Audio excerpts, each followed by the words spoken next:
I'm Leo Walder for Kit Guru, and this is and I'm going to read it carefully, Asus ZenBook Flip UX360CA. Nice work with the model code there, Asus. It is a laptop of sorts, but it's also a tablet because it's got a flip design, which I'll show you in a moment. So let's rattle through the spec and then I'll show you what it's all about. So it's a 13.3 inch on the diagonal laptop with an IPS panel and a very, very shiny coating. So you're going to get reflections throughout this. And as you'll see, the metal shell also has an interesting glossy sort of finish to it as well. So shine galore. 13.3 inch full HD 1920 by 1080 IPS panel, looks really good. I'll show you more in a bit and we'll see how we get on with that. Metal shell, really thin, powered by a Skylake processor. The model code, that Intel's done horrendous things with the mobile processor names, so the specific code is M56Y54. That's a dual-core processor with hyperthreading, 1.1 gigahertz at idle, maximum turbo 2.7 gigahertz, ISO speeds that are somewhere in the middle actually. Clear that's down to thermals. It is passively cooled, although curiously when I was using this laptop I thought I very occasionally heard some sort of noise from it, although I may have been imagining it, but it is passively cooled. We've got a 256 gigabyte M.2 SSD in there, and we've got 8 gig of LP DDR3 1866. One of the curious things about Skylake that is not immediately apparent for the desktop is always DDR4. It does actually support DDR3, and in comparisons I've seen of Skylake DDR4, DDR3, there's actually nothing to write home about. The fact it's DDR3 1866, I mean that's plenty fast enough for a blooming laptop.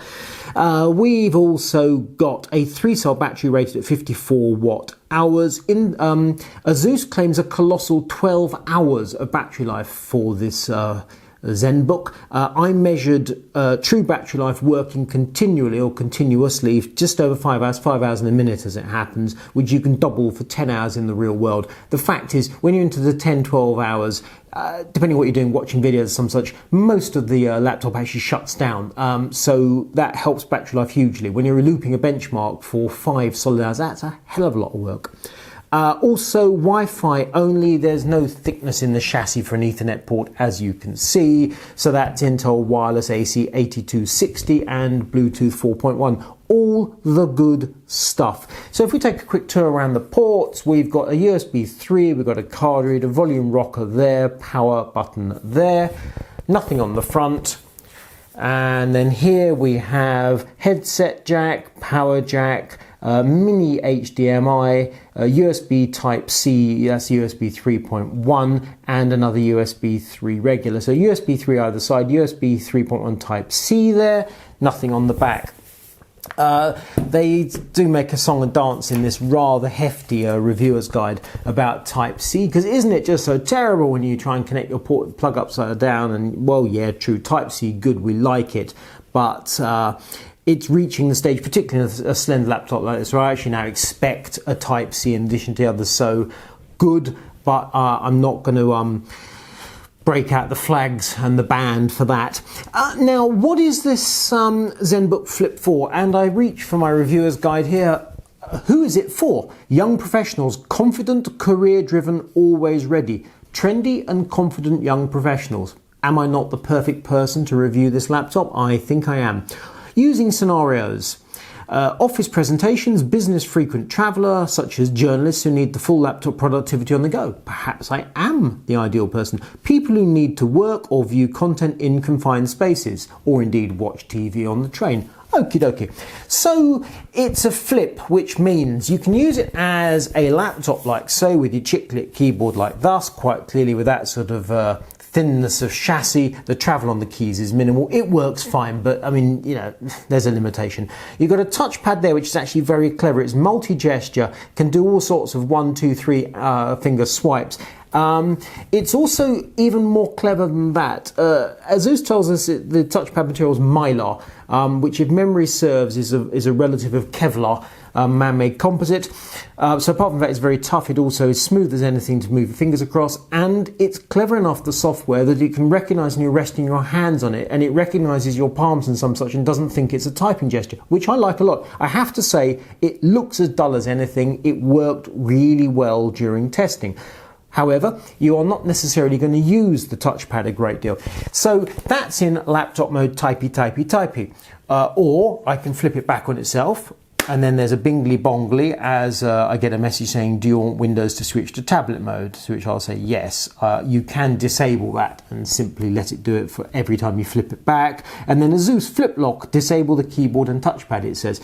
The pop-ups on this actually got a bit boring. I saw many pop-ups from Asus because there's an awful lot of Asus software installed. Some of it okay, much of it Anywho, in this mode, so the keyboard and touchpad are now disabled, and it becomes a slightly over 1 kilo 13.3 inch tablet with a really nice screen.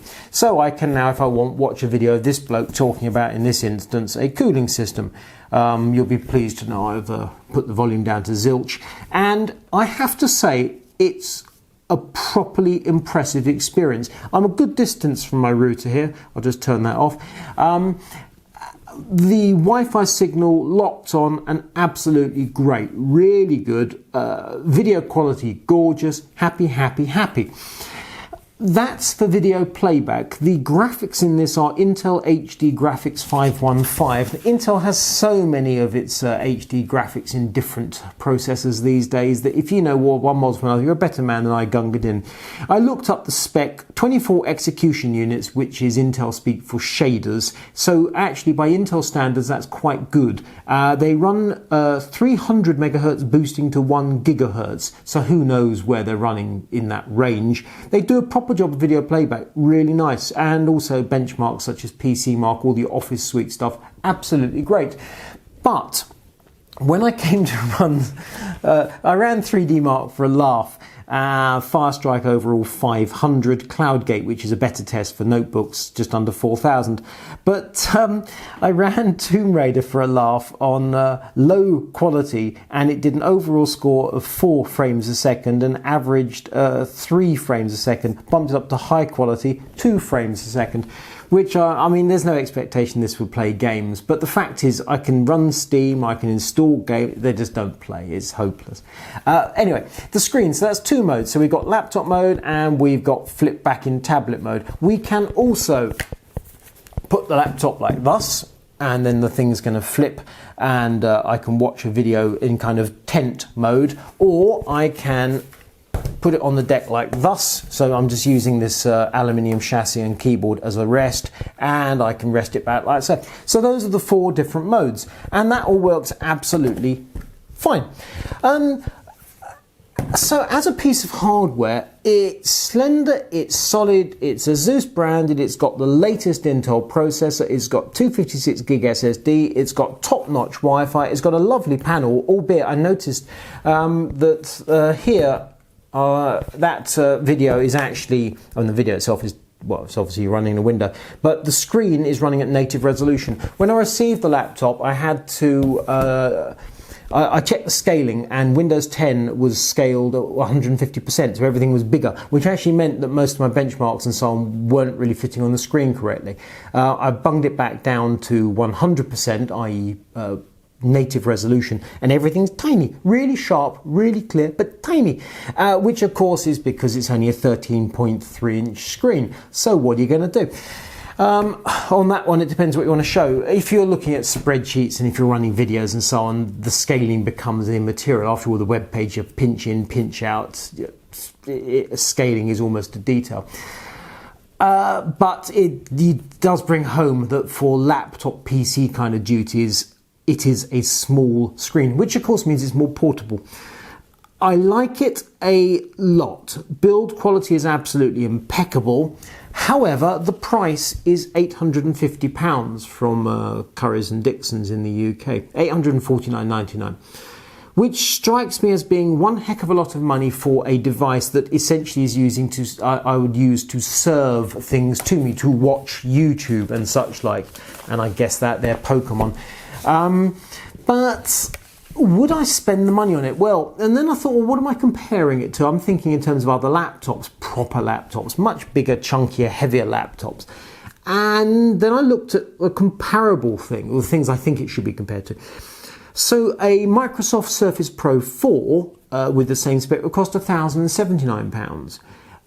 Which is quite a lot. If you bump up Surface Pro 4, and this amazed me, to the fullest spec, so that's Core i7 processor and a 1TB SSD, you can spend as much as £2,199. I'm absolutely gobsmacked.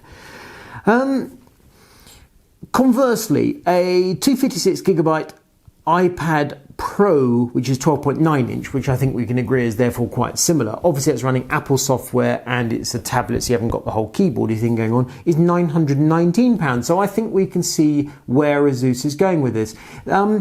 The comparison really is with an iPad Pro or something similar, i.e. a large tablet with a gorgeous screen that is for viewing stuff, but you have the option of flipping it open and there's a proper keyboard. You don't have to have the plug-in keyboard of the Surface Pro. And that strikes me as entirely legitimate. So the pricing, £859, £849.99, £850, which initially, how much? Actually makes perfect sense in the context of iPad Pro, which is 70 quid more, and Surface Pro 4, which is an awful lot more. I mean, that Microsoft, huge amounts. So, if you accept that the Intel graphics, they do lots of good stuff, but games is a no-no. The quality of the thing is absolutely lovely, battery life is impressive, then actually, it's a damn fine piece of work. And I honestly didn't expect that to be my conclusion when I started this review. So there we go, pleasant surprise. If you like this video, click subscribe. You'll be fed more when KitGuru puts more reviews up. If you like it, thumbs up. If you don't like it, thumbs down. Leave us a comment, talk to us. I'm Neil Warder for KitGuru. This is the Asus ZenBook Flip UX360CA.